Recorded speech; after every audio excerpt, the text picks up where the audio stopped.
কোনো টেনশন নাই। এ কথা কইলেন? এখনকার নেতা সংসদে গেলেই আর আমাদের কথা মনে রাখে না, জোরে কোন কথা ঠিক কিনা? আর আমাদের নবী জান্নাতে গেছে, জান্নাতে। সেখানে জিবরাইল বলতেছে, হুজুর আপনি যদি জান্নাত থেকে বের না হন আল্লাহ আপনাকে বাড়ি করে দিবে না। কারণ জান্নাতের শর্ত হলো সালামুন আলাইকুম তিবতুম ফাদখুলুহা খালিদিন।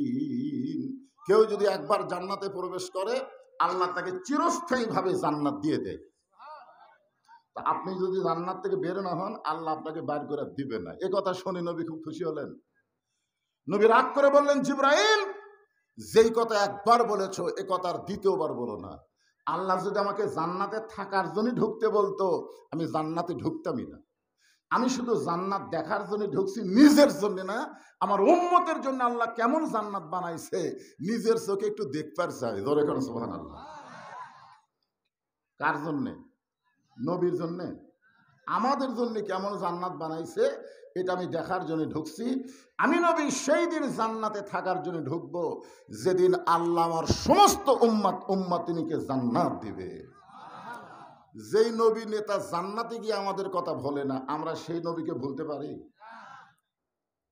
মনে বড় আশা ছিল যাব মদিনায়।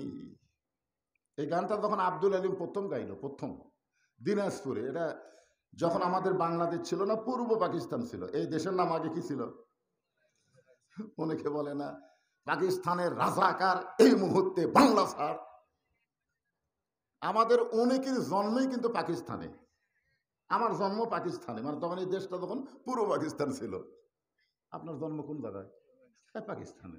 তো আমাকে বলতেছে পাকিস্তানের রাজাকার এই মুহূর্তে বাংলা ছাড়। একটা বুড়ারও থাকার সুযোগ নেই। জোরে কোন কথা ঠিক কিনা? খালি খালি এই ছোট ছোট বাচ্চারা এরা বাংলাদেশের জন্মিছে।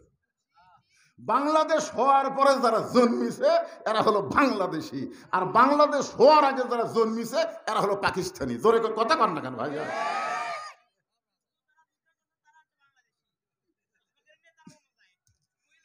শোনেন শোনেন, কথাটা শোনেন।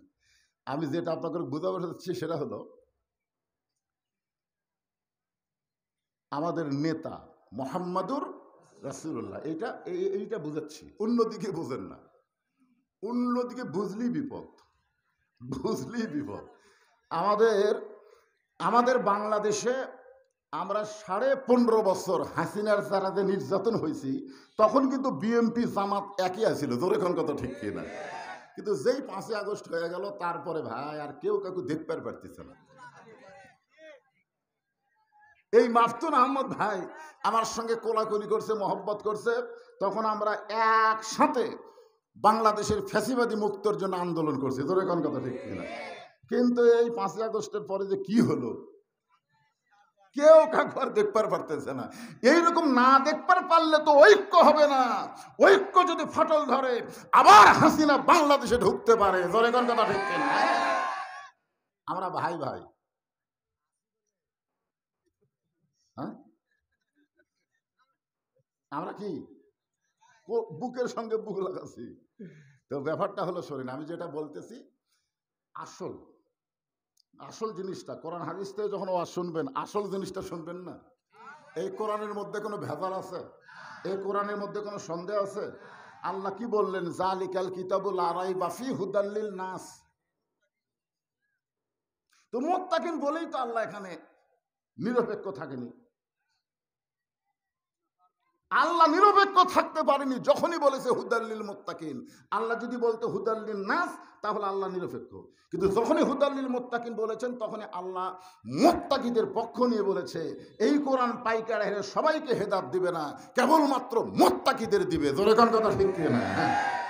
এখন বলেন তো আল্লাহ কি পক্ষ না নিরপেক্ষ? পক্ষ, হ্যাঁ, মুত্তাকিদের পক্ষে, মুসলমানের পক্ষে, মুমিনদের পক্ষে।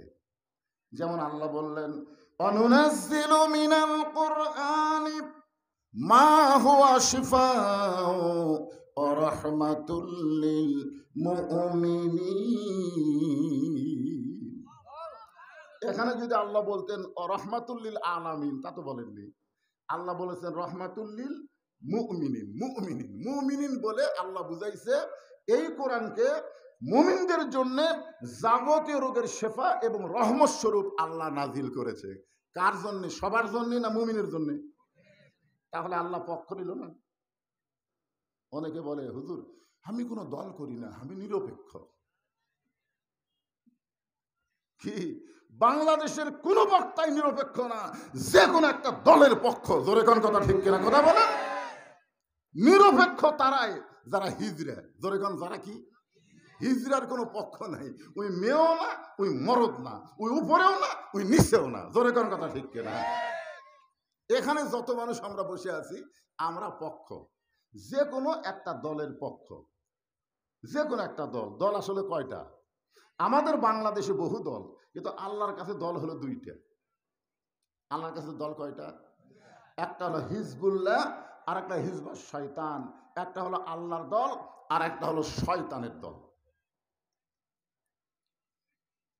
এখন আসেন আমরা সেই নবীর সুপারিশ পাই যেই নবী ছাড়া আমাদের কোনো গতি নাই। আব্দুল আলী এখন গান গাইছে কখন? পুরো পাকিস্তানে দিনাজপুরের মাঠে। মনে আছেন? ভুলে গেছেন? হ্যাঁ, গানে কি বলছে? মনে বড় আশা ছিল যাব মদিনায়। ওই সময় দিনাজপুরের সমস্ত আলেম বলছে আব্দুল আলী ভাই আপনি মূর্খ, আপনি মূর্খ। আব্দুল আলিম বলে আমি কি মূর্খামি করলাম? বলে আপনার গানটা এভাবে গাওয়া দরকার, মনে বড় আশা ছিল যাব মক্কা মদিনায়। আপনি মক্কা বাদ দিয়ে খালি মদিনার কথা বলতেছেন। আসলেই তো তাই। মক্কার কাবা ঘরের আঙ্গিনায় 1 রাকাত নামাজ পড়লে 1 লক্ষ রাকাত নামাজের সওয়াব। সুবহানাল্লাহ কোন না কেন? আর মদিনায় রাসূলের রওজা পাকের মসজিদে 1 রাকাত পড়লে কোন কিতাবে আছে 5000, কোন কিতাবে আছে 50,000।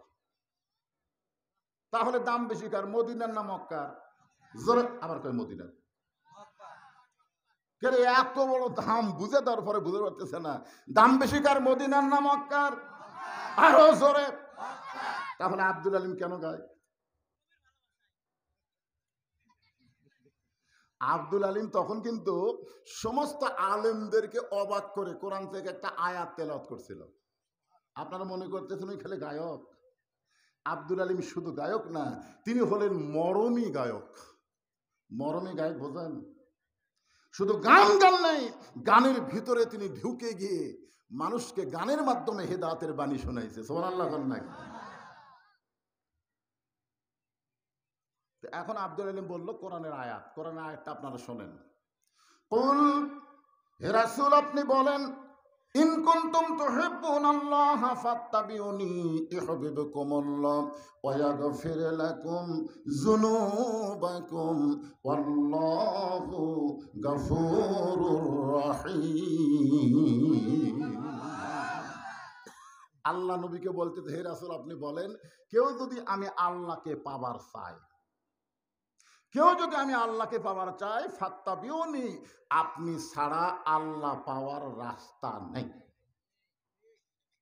তাহলে যারা যুবক আছো বাবা, তোমরা তো জীবনে বহু গান গেলে, আজকে একটা গান গাও আমার সাথে।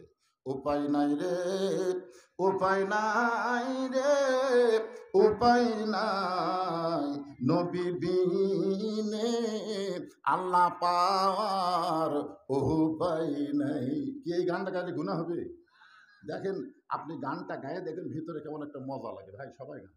উপায় নাই রে, উপায় নাই রে, উপায় নাই নবী বিনে আল্লাহ পাওয়ার উপায় নাই। ভাগ্য গুণে আমরা সেই নবীর উম্মত। জোরে সোরে গান সুবহানাল্লাহ। এখন আসেন যে কোরআন থেকে আপনাদের সামনে সূরা কাউসার, নাম কি? কোরআন শরীফের মধ্যে সূরা কাউসার, এত ছোট সূরা, মুখস্থ নাই এরকম একটা মানুষ মনে হয় এখানে নাই, যা জীবনেও কোরআন শরীফ পড়েনি। তাই 4টে সূরা মুখস্থ করলে তার মধ্যে একটা হলো সূরা কাউসার। কাউসার বলতে যেটা আপনি বুঝতে পারতেছেন না, ইন্না আতাইনা কাল কাউসার ফাসাল্লি লিরাব্বিকা ওয়ানহার। এটা আপনাদের মুখস্থ আছে না নাই? সবারই মুখস্থ। ইন্না শানিয়া কাহুয়াল আবু তার, একেবারে ছোট্ট একটা সূরা আপনাদের সামনে আজকে আলোচনা। কারণ মসজিদকে কেন্দ্র করে যখন মাহফিল, এই কাউসারের মধ্যে মসজিদের কথা আছে, নামাজের কথা আছে। ধরে কোন কার কথা আছে? নামাজের কথা। কারণ এই যে ছেলেগুলা মেলার মধ্যে ঘুরতেছে, এই মেলার মধ্যে হো হো করতেছে না, খুঁজলে দেখেন এরা খালি জুম্মা বাদ দিয়ে কোনো নামাজ পড়ে না। আপনি বিশ্বাস না হয় এখন যাই দেখেন 5 ওয়াক্ত নামাজ পড়ে এরকম একটা লোক মেলাত নেই, একটাও নেই। কারণ একমাত্র নামাজই পারে মানুষকে যাবতীয় বেহুদা খারাপি কাজ থেকে হেফাজত করতে। আপনারা কিন্তু মেলার মধ্যে ঘোরা, এটা কি ভালো কাজ না খারাপ কাজ? তাহলে খারাপ কাজ কারা করতেছে? যারা জুমার দিনে সবার শেষে আসা আগে যায়, এই শালারাই মেলার মধ্যে ঘুরতেছে। ধরে এই শালারা, এই শালারা। বিশ্বাস যদি না হয় যাই দেখেন, এরকে কামি হলো জুমার দিনে শেষে আসা, সবার আগে বার হয়ে যায়। আল্লাহ বলেছে তোদের নামাজ আমার দরকার নাই, ফাওয়াইলুল লিল মুসাল্লিন, তোরা হলো নামাজের মধ্যে শয়তানিকারী। ধরে কোন কি কারি? শয়তান। না যারা মেলা ঘুরতেছে আমি তারই কথা বলতেছি, যারা বাড়িতে আছে তাদের কথা এখন কইনি, তো পরে কমো। এখন আসেন, যে কোরআন থেকে আপনারা সূরা কাউসারের তাফসীর শুনবেন, এই কোরআনের মধ্যে কোনো সন্দেহ? সবাই বলা লাগবে, সন্দেহ আছে? এই কোরআনের মধ্যে কোনো গোজামিল, এই কোরআনের মধ্যে কোনো ধোঁকা? মাশাআল্লাহ।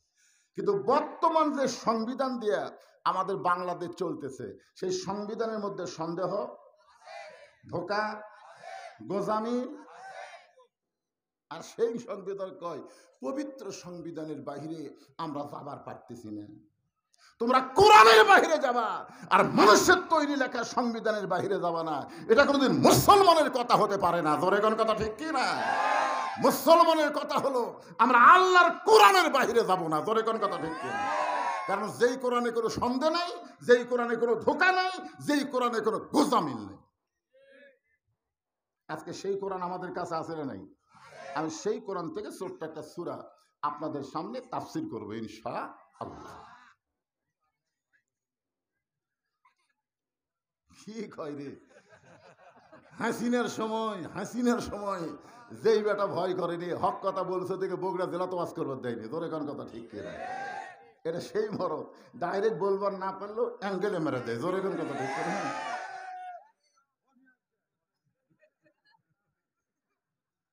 একটু মনোযোগ দিয়ে শোনেন, এই পিছনের ছেলেরা আসবার বসলে তোমাদের বিরুদ্ধে কোনো আওয়াজ নাই, আর না বসে যদি মেলা ধরো আজকে বাটাম ফাটান লাগবে। ধরে কোন কথা ঠিক করে?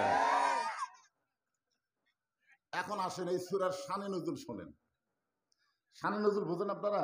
কোন প্রেক্ষাপটে আল্লাহ এই সূরাটা নাজিল করছে? কারণ হ্যাঁ, আল্লাহ তাআলা আমাদের নবীকে 8টা সন্তান দিছিল। ধরে কোন কয়টা? 8টা সন্তান। তার মধ্যে 4টা হলো ছেলে আর 4টা হলো মেয়ে। আপনারা হয়তো সকলে জানেন কিনা, আমাদের নবী কিন্তু 11টা বিয়ে করছে। আবার কয় 11টা? কাল থেকে ফটো মারবো নাকি রে নবীর ওপর? আজকে একজন বিএনপি নেত্রী একটা কথা বলছে, যেই যে আলেমেরা 4টা বিয়ের কথা বলে, আমরা ক্ষমতা ঢেলে এই 4 বিয়ে বন্ধ করে দেবো। আরে পাগলা, মৌলানারা 4টা বিয়ের কথা নিজের বাপের কথা কয় না, আল্লাহর কোরআনের কথা। জোরে কোন কার কথা? কোরআনের কথা। তো এখন যদি বলি নবী 11টা বিয়ে করছে, এই সামনে থেকে লোকমা দিছে 11টা। কি রে ফুসকা? তবে সামান্য তিরমিজের মধ্যে আছে, নবী নিজের ইচ্ছায় শুধুমাত্র 1টা বিয়ে করছে। নিজের ইচ্ছায় কয়টা করছে? নবী নিজের ইচ্ছায় শুধুমাত্র 1টা বিয়ে করছে, আর বাদ বাকি 10টা নবীর সাথে বিয়া বসিছে। নবী করবার চাইনি, বসিছে, আশ্রয় নিছে, অনুরোধ করছে। এইভাবে 10টা, আর 1টা নবী নিজের ইচ্ছাই করছে। নবীর উম্মত হিসেবে আমাদের জানা দরকার, নবী যেই মেয়েকে নিজের ইচ্ছায় বিয়ে করছে, নবীর সেই বইয়ের নাম কি? কোথায় থাকেন দেখি, একটা তো হবেই। আচ্ছা, খাতিজা নবী নিজের ইচ্ছায় বিয়ে করবার চাবি? যে খাদিজা মক্কার সবচাইতে ধনী, আর নবী তখন ছিল খাদিজার বাড়িতে রাখাল।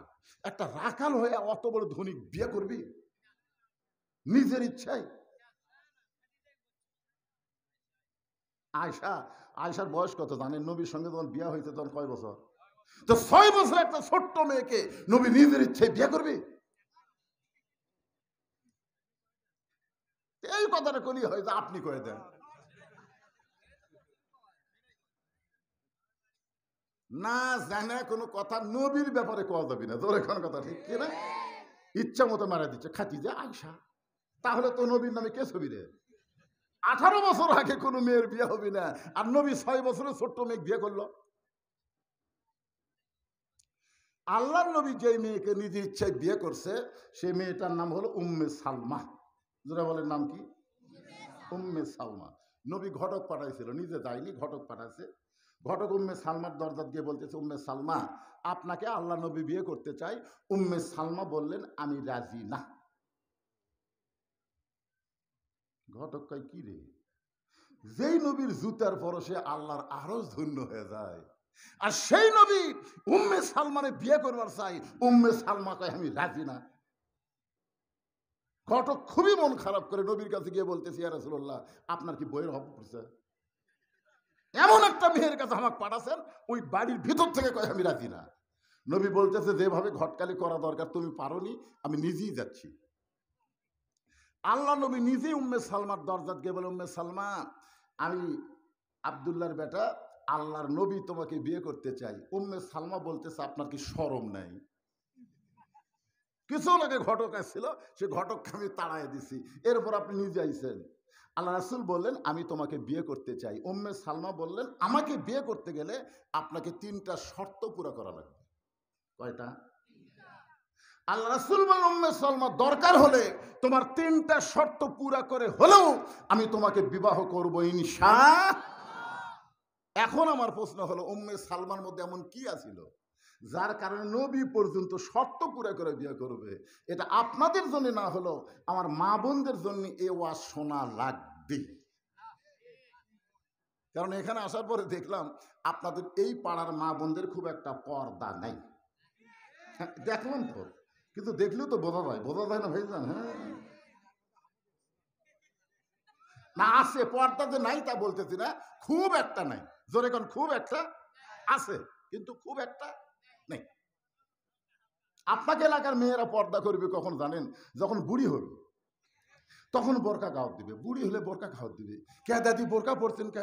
মরা লাগবি ভাই, মরা লাগবি ভাই। বোরকা মরার জন্য। আমার এলাকায় কাহালুতে কোন মেয়ে মানুষ মারা গেলে 5টা কাপড় দেয়। জোরে খন কয় কাপড়? আপনাকে শখ জুবুত কয়টা দেয়? খাট নিয়ে আবার চাদর দিয়ে ঢাকাতে হয়। সমস্ত পুরুষ মানুষ বলে মেয়ে মানুষের লাশ দেখা জায়েজ নাই, লাশ দেখা জায়েজ নাই। লাশ দেখা জায়েজ নাই না জেতা দেখা জায়েজ নাই? জেতা যখন আসলো তখন এই ফতোয়া কেউ দেয়নি। যেই মরে গেছে লাশ দেখা জায়েজ নাই, চাদর দিয়ে খাটনি ঢাকাতে হয়। এখন ফেরেশতারা বলতেছে, আল্লাহ এই মেয়ে যখন জীবিত আসলো গোটা সব ধবু ঘুরিছে, আজকে মরার পরে 5 কাপড় দিয়ে খাটনি আবার চাদর দিয়ে ঢাকছে কেন? আল্লাহ বলতেছে, দেশের নাম বাংলাদেশ রে। ওই দেশের মেয়েরা বাঁচতে পর্দা না করলেও মরার পরে করে রে, মরার পরে। আপনারা বলেন তো